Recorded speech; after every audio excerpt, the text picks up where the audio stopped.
In this lesson, we're going to discuss the power of the Pathfinder panel. If you'd like to follow along, go into the File menu to Open, and in the Sample Files folder, scroll down to 0408, Power of Pathfinder, and just click Open. To talk about the Pathfinder panel, first we're going to have to open it if it's not already open. So go under your Window menu to Object and Layout, Pathfinder. We're going to be discussing how the Pathfinder panel is used for combining shapes and also altering paths, shapes, and anchor points. We're going to start with the Paths section. Why don't we select this open path? I can tell it's open because the stroke is not going from this endpoint to this endpoint. To close it, all I have to do is click on Join Path. It's joining the two endpoints. This command can also be used to join two totally separate paths. What it's going to do is join the endpoints that are closest together. Let me click on the command, Join Path. The next button, I'm going to first select my yellow square, and I'm going to click Open Path. Let me go to my Zoom tool. You can hit your Z key to get there very quickly. And I'm just going to zoom in by clicking and dragging across that small section which I want to fill my screen. So it blew it up real big. And I can tell that it's no longer a closed path. If I click off of it, go to my Direct Selection tool and click on one of those endpoints and drag, you can see it's no longer closed. It's two separate points. Let me undo that. I'm just going to hit Command or Control Z to line up the 2 points again. If I click the next command, watch what happens. It's going to close the path. And you can see now it's actually a single point and my corner is complete because it is a closed path. Let me zoom out to fit my screen. I'm going to hit Command 0 or Control 0 on a PC. I can also use this to close this path.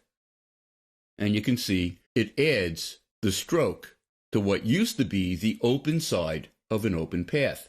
But what is this command about? Let me select the arrow with my selection tool and click Reverse Path to see what that does. There is a beginning and an end of any open path. Wherever you click first when you're creating this path is the beginning. Wherever you click last is the end. Now, I don't know about you, but about 2 seconds after I create a path, I forget where I clicked first.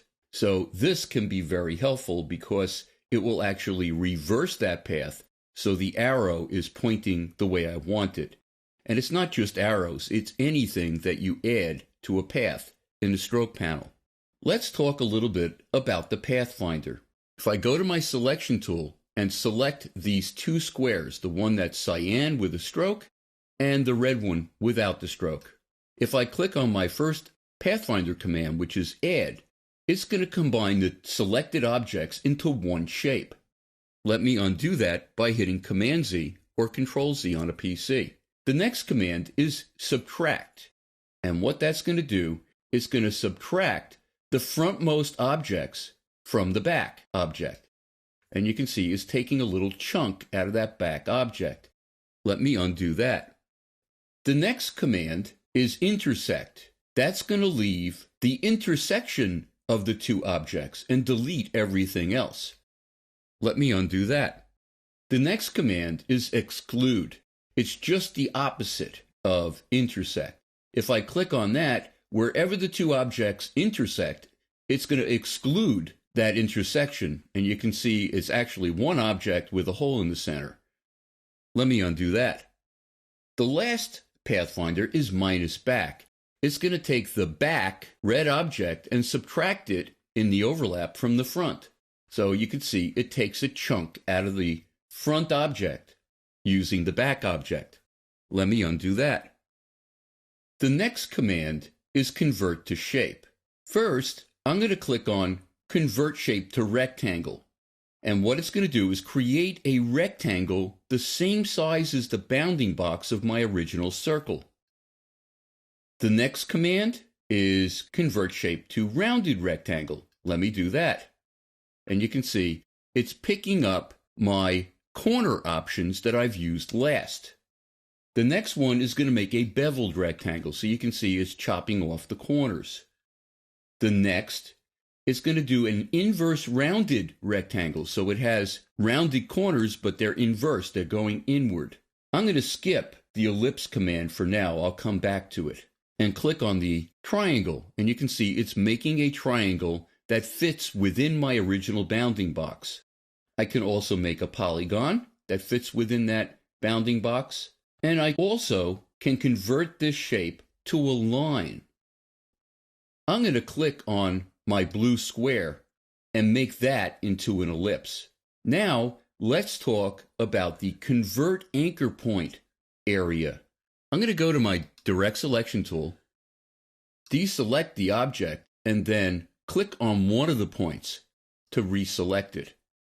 So I'm selecting just that one point. And if I click on the first command called plane, it's going to get rid of the direction handles, which basically means it's making it into a corner. Let me click on another point. If I click on the next command, it's going to make the handles independent. Let me click off of this object and reselect that one point, and you'll see, the handles are totally independent now. Let me go to the next command, which is going to make it so it's now a smooth curve. And you can see it's now smooth. Let me make one of those handles longer. And now click on the last command, which is going to make the handles symmetrical, so they're exactly the same length. So you can see now I have two long handles of equal length. There is another way to combine paths. Let me select, with my selection tool, my two circles, an inner circle and an outer circle. Obviously, the inner circle is in front. If I go under my object menu to path, I can make something called a compound path, which is two paths acting as one. And if I do that, it's using the top object to make a hole right through the bottom object. This is how, in typography, the centers of certain letters are actually holes, like the center of a P, or the center of an O, or a B. We're going to continue talking about frames and objects in the next lesson.